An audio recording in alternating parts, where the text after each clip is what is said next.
အိမ်ရှင်တို့အိမ်ရှင်တို့အိမ်ရှင်တို့ဟာဟိုလူကိုနေမင်းခကျုပ်ကဒီမှာဗျဟော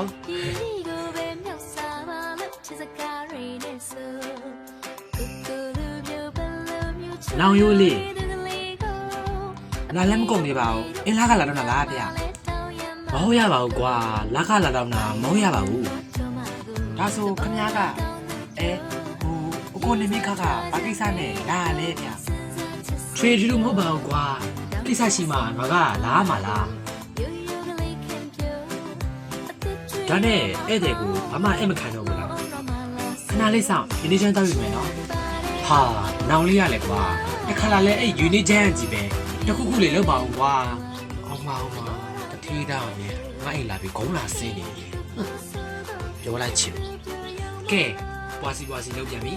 ဟာလေမကြွေးချင်လို့လားဩအဲ့လိုလည်းမဟုတ်ပါဘူးဗျခဏဆောင်ကျုပ်သွားယူမယ်နော်ဟောဒီမှာဗျို့ကျုပ်တယ်လာပြီခဏလေးပြေကိုယ်စပွဲပြီရှင်နေဘူးလေးယူပါဟောဒီမှာနော်ဘာတွေယူလာလဲ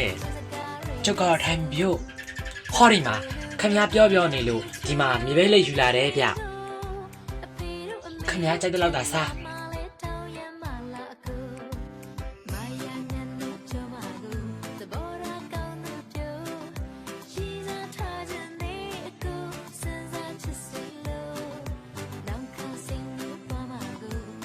ဟဲ့လူခဏပါကြည့်ရလဲစားလေအော်ဧည့်သည်ပါဆိုနေမှာဧည့်သည်ကဘယ်လိုလို့နှိုက်ဆိုင်ရမှာလဲနောင်ရိုးလေးရဲ့တောင်းစားတော့တောင်းစားပြီခုမှလာပြီးရှက်ပြတယ်ရော့ကိုကဒီတိုင်းလိုက်စားရမှာလားဒီလူကတော့နော်